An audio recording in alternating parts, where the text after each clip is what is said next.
Myers, makers of Mom, the safer deodorant, and Vitalis for well-groomed hair, bring you Duffy's Tavern transcribed with our guest tonight, Ed Wynn, and starring Archie himself, Ed Gardner.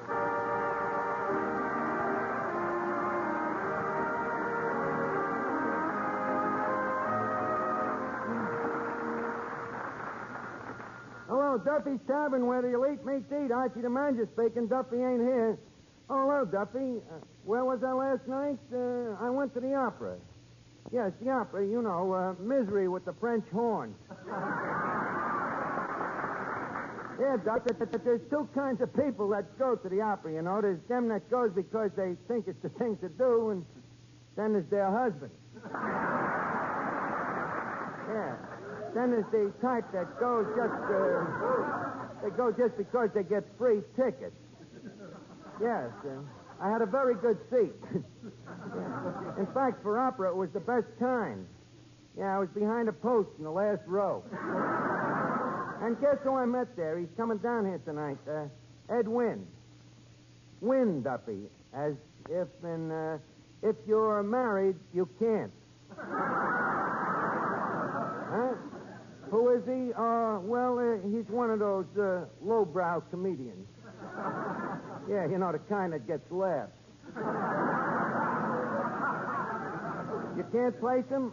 Oh, look, Duffy, remember in the old days when you turned on the radio and you used to get a lot of static? Well, if the static giggled, it was Wynn. Yeah. Well, look, Duffy, I think we've had enough fun for one nickel. I'll call you back. Hey, Miss Archie, how'd you like the opera last night? The opera, well, Eddie, it was sort of in between. In between? Yeah, too loud for sleeping and too soft for snoring. How'd you happen to go? What do you mean, how'd I happen to go? Well, when you left here, you was cold sober.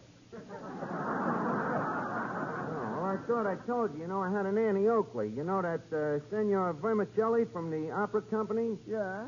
Well, I waited on him the other day, and he asked me if I liked opera, and before I had a chance to answer, he gave me a free ticket. Well, with the kind of service you give people, you deserved it.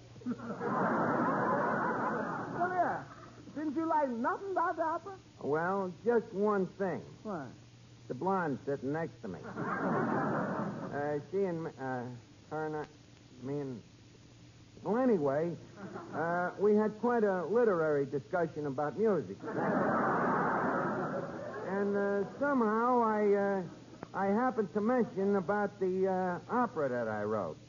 The opera you wrote? You seem aghasted. You ain't never told me you wrote an opera? Well, Eddie, I don't tell you everything. Like, for instance, I didn't tell you that I took a bath last week. Did you? Well, no, I'm just using it as an example, though. You write an opera. Why not? Some guys shoot pool, some guys go out with dames. I happen to write operas. And mine is one that the people will be able to understand, too. Now, take last night. There was a lot of suffering going on, you know, but nobody knew why. With my opera, it's going to be different. You're so right.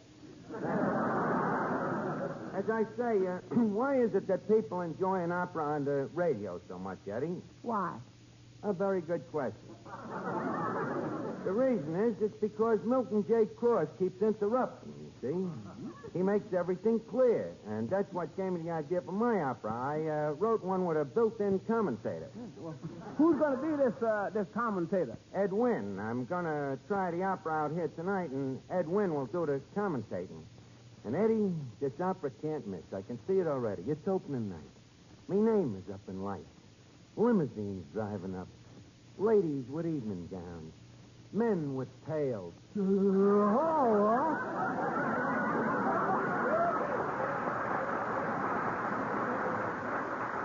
hello, Finnegan. What you doing? Writing an opera. Oh. Is it tough to write an opera? No, not at all. How does it work? Simple as ABC. Oh, yeah? How does that work? Well, Finnegan, to write operas, you got to visualize. You know, for a stupid guy, you got a very intelligent face. Thanks, Arch. Yeah. I'm sure that if you had been born with a forehead, it would have been a high one. Well, as I say, you got to visualize the thing as a whole. In the head? In your case, yes. Now, as I say, if you visualize the what's that word again, Arch? Visualize. Do you mind if I ask you a pertinent question? Go ahead. What's the meaning of the word pertinent?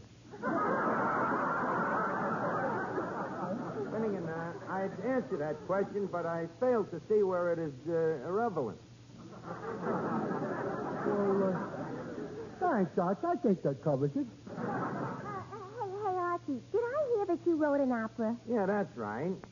And you're going to put it on here tonight? Why not? Should I tell him? Look, Miss Duffy, just because you studied singing with that broken-down Yasha Slavnik... Broken down? You heard me, broken down. Archie, I'll have you know that Yasha Slavnik is a very high-priced teacher. How much does he charge? $15 a lesson. $15 a lesson? Yeah. Of course, if you pay cash, there's a discount. How much is it then? 20 cents. Of course, to get the discount, you have to bring your own piano. Well, naturally, but even Miss Duffy at 20 cents, I think the guy is still robbing you. Oh, yeah? Yasha says that I'm his most promising pupil. He does, huh? Yeah. And believe me, that's quite a compliment coming from a man who once shook hands with Nick Lucas.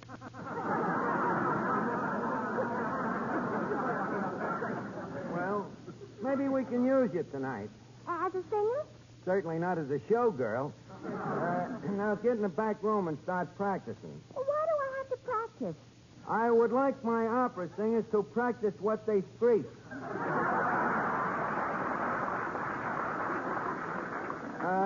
Now let me see. Who else could we get to sing the other parts? Say, Arch, Eddie tells me you're putting on an opera tonight. That's right, Joe. Do you need a singer? Everybody wants to get into the act. Yeah, Joe, we need a singer. You want to audition me? Okay. Orito Pagliaccio. Singers run in my family, you know. I can see why. Joe, maybe you better stick to singing the praises of Vitalis, huh? Well, naturally, that I do with more enthusiasm. Well, tell me why, Joe, in so many words. Because Vitalis keeps your hair well groomed. Vitalis tames down dry, unruly hair and helps hair that's been dried out by sun, wind, and water. Why, no other hair preparation can give your scalp and hair better protection than Vitalis and the 60-second workout. For the Vitalis formula contains two of the same ingredients that many skin specialists prescribe for dry, flaky scalps, plus all the other extras that make your hair more handsome, more healthy looking. So try the Vitalis 60-second workout. Let it prevent scalp and hair dryness, rout flaky dandruff, and give you the best-looking, healthiest-looking head of hair you ever had. You'll look your best tomorrow if you get a bottle of Vitalis today.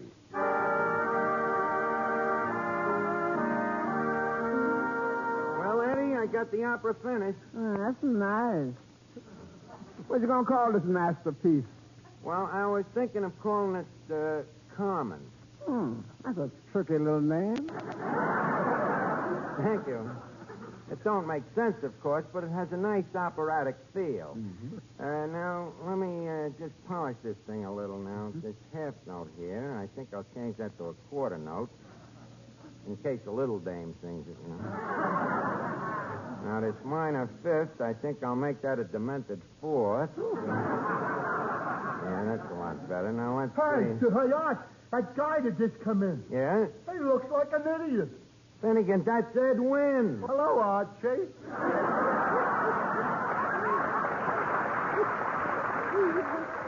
Finnegan, I think you was right. You know, I hope I'm awfully late, Archie. You hope you're late. Why? Well, my face joke depends on it. I thought that was clever when I put that in there. I had an awful time getting here, Archie. I had an awful time, really. Yeah? Well, didn't you take the number 8 bus like I told you? The number 8 bus? Yeah. For heaven's sake, no. I came the hard way. 2 4s.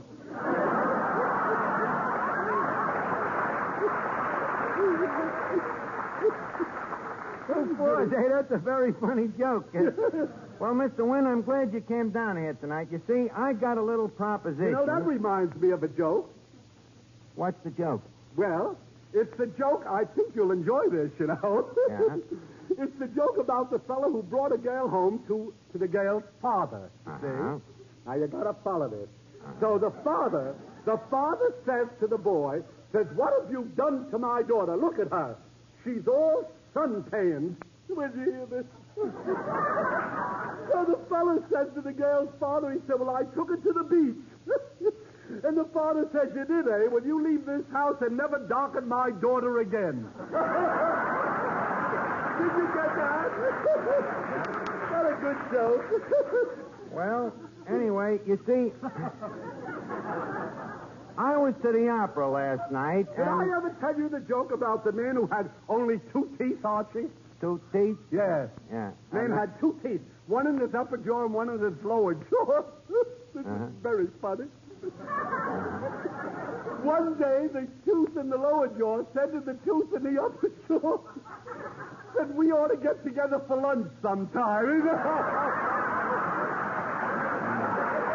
kidding. You know that's good. Well, Mr. Wynn, as I was saying, I went to the opera last that night. reminds me, you know. Archie, I'm in quite a predicament. A predicament? Yes, I've been having trouble with my stomach, and the doctor told me to diet. But he didn't tell me what color, you know. I can see I'm in a bit of a predicament myself. Yeah? You see, I went to the opera last night. Oh, that reminds me of another one. Just what you said. Do you like food, Archie? Wouldn't sit down to a meal without it. That sounds funnier than anything I've said so far.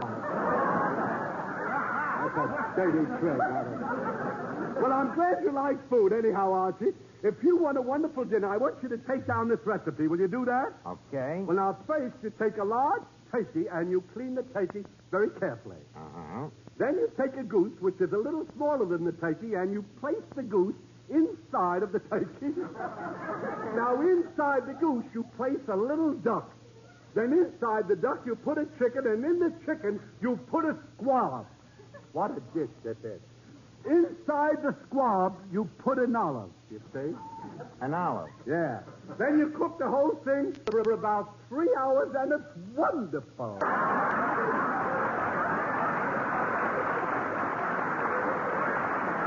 I want some fire. I imagine the part around the wishbone must be great. But as I was saying, Mr. Wynn, you see, the trouble with opera is that the people don't understand it, you Archie, see. last week I took my girl to the opera, Archie. What do you think happened? What? Well, you'll enjoy this. I keep laughing because I love life, you know. I'll tell you the whole story. I took my girl to see the opera Gotterdammerung, you know. Watch your language, please. Oh, we're making this up, you know, as we go along. So far, he's ahead of me. Surprise, surprise. Shall we start the whole thing over again? Just take it from the Gotterdammerung. All right. Anyhow, What happened? I took my girl to the opera Gotterdammerung, and I didn't hear one word of the opera, Archie. No? She talked and talked and talked all through the opera. I didn't hear any of the overture. I didn't hear any of the singing. Even after the opera, she kept talking. I heard none of the opera Gotterdammerung. And last night, she called me up again, and she asked me would I like to take her to the opera, this time for Rigoletto. Do you know what I said to her? I said, I'd love to take you. I've never heard you in Rigoletto. Really good, Archie. Well, Mr. Wynn, as I was saying, I went to the opera last night and decided that people don't understand opera, so I wrote myself with a commentator, and I want you to be the commentator. Well, why didn't you say so before? Well, I tried to, but you seem to have a slight impediment in my speech. What, will you do it? Oh, I'd love to do it.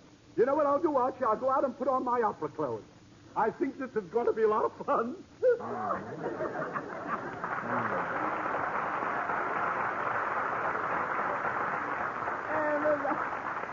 Miss Archie, this opera, this Carmen. Yes? This Mr. Wynn, is he the gentleman that's going to make it clear? Yes. But he's going to do sort of a commentary. Hey, a commentary? I guess I'm pretty good with the jokes myself. I must send that one into the Reader's Digest. Well, I hope they got a reader that can digest it.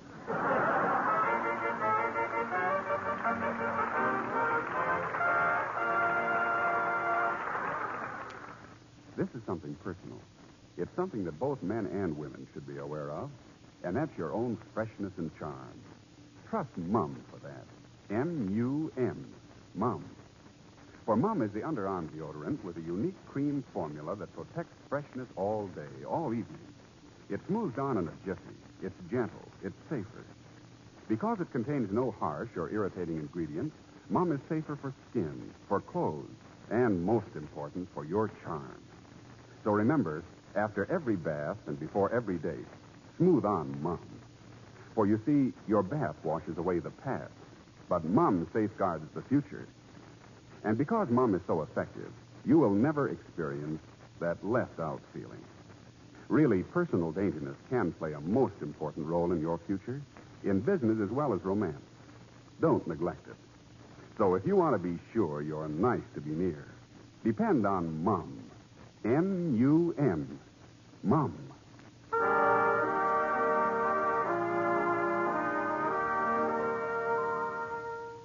Now, look, Finnegan, when Mr. Wynn is finished with the commentation, I want you to holler, bravo. Bravo, what's that? It's an operatic term, like in baseball you say, kill the Empire. But we better get going with Carmen. Mr. Melnick, we're all ready to start the opera. Now, if there's anything that confuses you, Mr. Wynn has some program notes, and we'll be very happy to add to the confusion.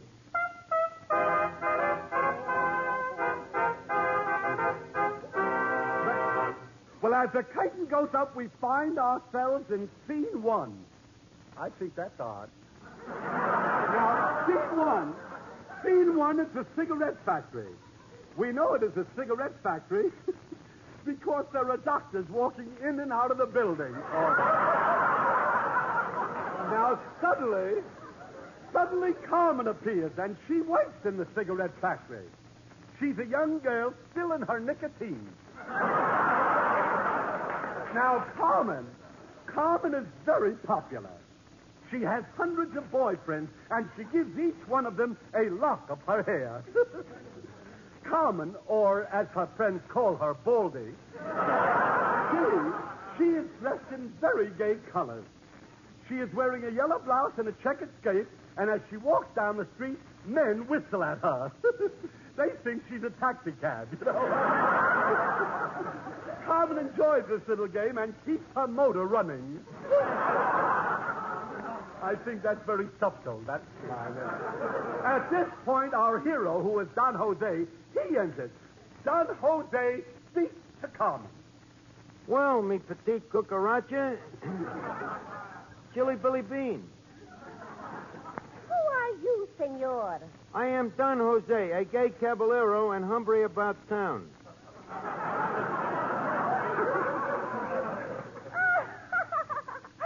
Ain't you the Uno?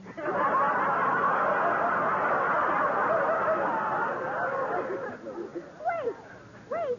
You are not Don Jose, the great lover. You see this badge? What does he say? Tamale inspector. In Spain, this is a very big joke.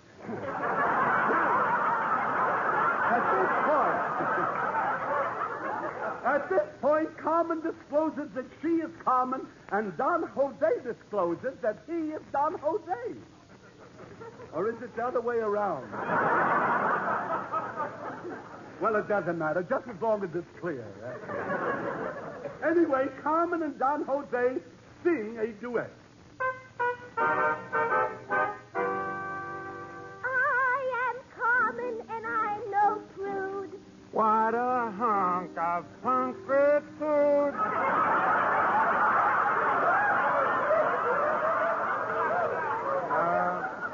Mr. Wynn, in case we have some dopes here, perhaps you better explain the word punctude. Punctude? Yes. Well, that means that Carmen is beautiful. Mm-hmm. You see, that's the idea of punctude. Of course, I don't like to be catty, but a great deal of her beauty is due to makeup, you know.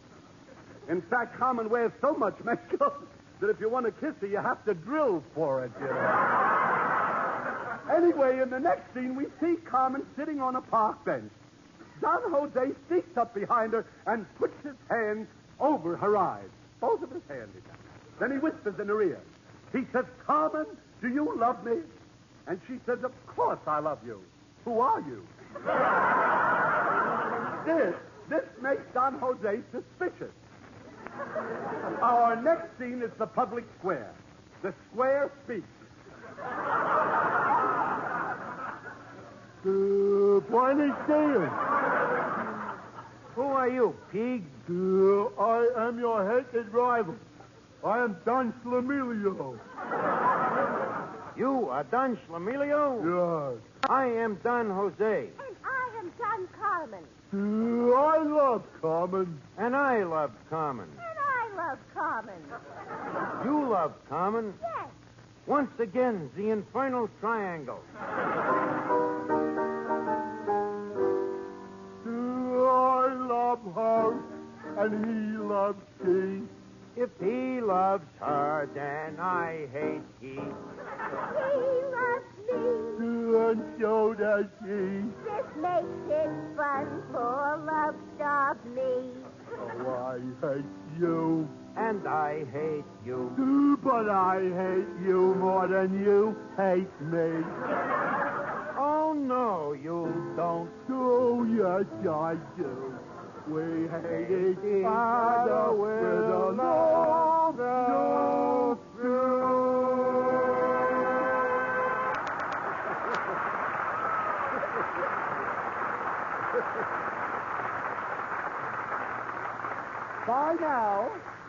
By now, Don Jose and Don Slamilio hate each other. And the audience is in a pretty nasty mood, too. Well, anyhow, in the next act, a complete year has passed, and Carmen has gotten quite heavy. But Don Jose does not care. He still worships the very ground she sinks into. Ah, Senorita Carmen. Da. Carmen, can you ever forget that night in Madrid? Sure. Was it worse to you? Zuza, Carmen, why is it you are so mean to me? It's because I hate you. Stromboli. Then why for you go out with me? It's because I love supper. Then, Carmen, marry me. Carmen, I love you. Will you marry me? I will marry no one. I am fancy-free. But I cannot live without your love. I am a lost little dove. Ha, ha, ha, ha, ha, ha. You men are fools. The one I love is me. You know.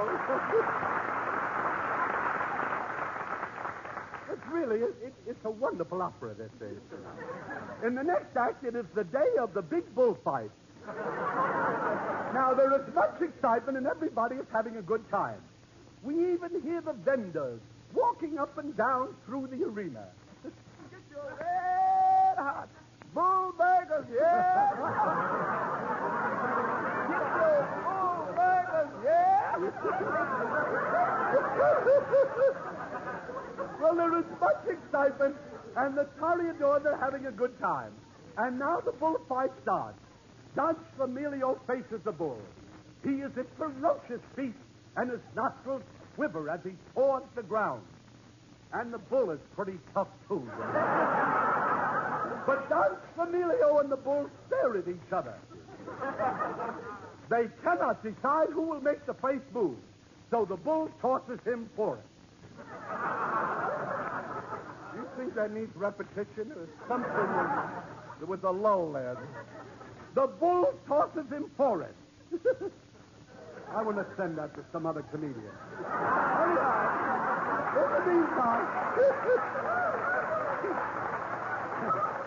in the meantime, we're still talking about Carmen, you know. Okay. In the meantime, Don Jose has proposed to Carmen again. This enrages Carmen, so she kills Don Jose.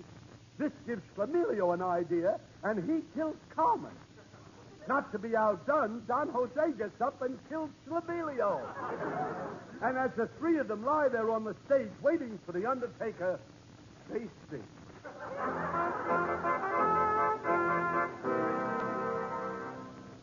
And now I feel I must drop dead. Drop dead. I fear that we can never wed. Drop dead. The time has come when I must go. Time now to Drop dead. Drop dead. drop.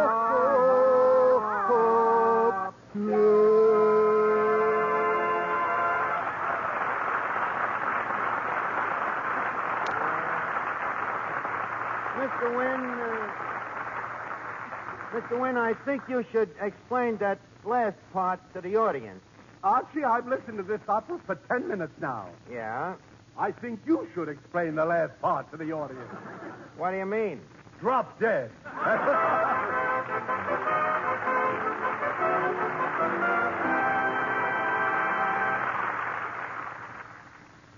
Mister, we're sure of it. Try just one tube of Benex brushless shave cream, and we're sure you'll use Benex for life. Yes, we're certain that Benex, Benex, will give you the best shaves you've ever had. Benex gives extra easy shaves, thanks to a special beard-softening formula. Benex is extra smooth, lighter, so different it rinses off your razor instantly. Benex gives you extra comfort. A special after-shaving action leaves your face feeling wonderful. Just try Benex. See for yourself. That's Benex, Benex. Benex brushless shave at your nearest drug counter. Get Benex tomorrow.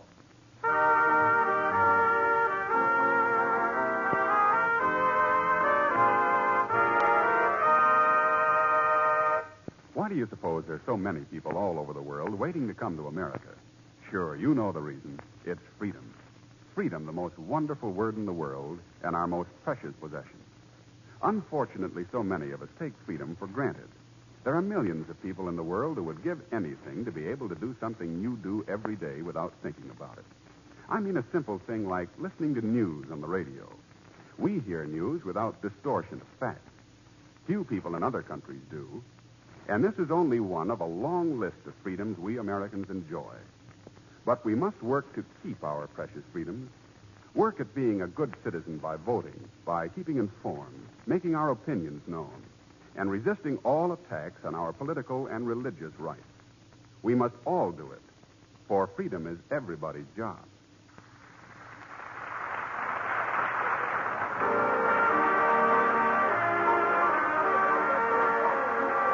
It's time now to leave Duffy's Tavern for this evening, but let's meet here again at the same time next Wednesday.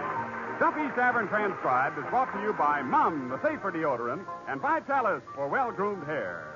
Each Wednesday, Bristol Myers brings you Duffy's Tavern and Mr. District Attorney, which follows immediately over most of these stations.